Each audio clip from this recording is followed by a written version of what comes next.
রংধনু পার্কে আমরা গোসল করতে গেছি। গোসল করতে করতে মানে ও হয়তো আধা 1 ঘন্টার মতন পানির নিচে হয়তো ডুবেছিল, কেউ কারো দিকে দেখেনি। যখন স্লিপার থেকে লাফ দিছি লাগছে, পরে একটা ভাইকে আমি বললাম দেখো তো এখানে কিছু আছে। পরে ওই ভাইটা ডুবে দেখতেছে, আর ওখানে পানিও ঘোলা, দেখা যাচ্ছিল না নিচে অতটা। পরে ভাইটা নিচে যখন গেল দেখতেছে এই বাচ্চাটা, পরে উঠায় পরে সবাইকে বললো কেউ আর গোসল করো না।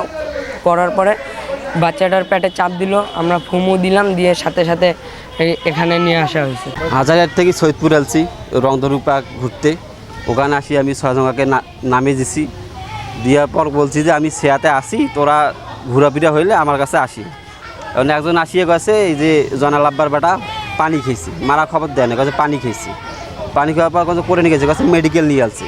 পরে আমাকে খবর দিচ্ছি 5 জন, তোমার 6 জনে আইসো। আসি মেডিকেল যাই, আসি তো যে কাবার কি যেন করেছে যে মারা গেছে ছেলেটা, আর এইখানে শেষ। আমরা প্রথমে 6 বন্ধু আলছিলাম, আসার পরে সুইমিং পুলে গাওয়া দিয়েছিলাম। দুয়ার পরে আমরা ওই আগের নামছে আবদুল্লাহ, তারপরে আমরা 5 জন দেরি হয়েছে তো একটু নামার পরে, তারপর আমরা একটা ডুব দিয়ে উঠতেছি, সখন থেকে নাই, তারপর ওকে মেডিকেল ধরে আসছি। নামাজ পড়ি আমি উজু করে নামাজ পড়ি আসছি।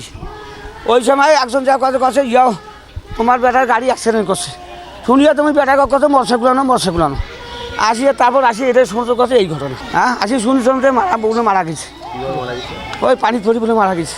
আমরা কিছুক্ষণ আগে বেলা 2:30টার সময় একটি 11 বছরের শিশু নাম আবদুল্লাহ, তাকে আমরা এমার্জেন্সিতে মৃত অবস্থায় পাই এবং ঘটনা শুনে জানতে পারি বাচ্চাটা সুইমিং পুলে গোসল করছিল এবং সে ডাইভ দেয়, এবং আমরা আশঙ্কা করছি যে সে ডাইভ দেওয়ার সময় স্পাইনাল কর্ড ইনজুরি হয়ে তার মৃত্যু হতে পারে।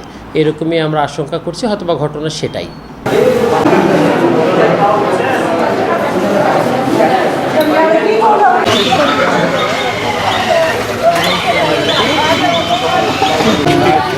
বাবা আসছে,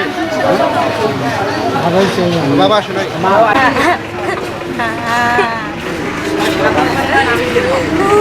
আমার কথা গাড়ি করতেছে যে এটা তো বুঝতে হবে।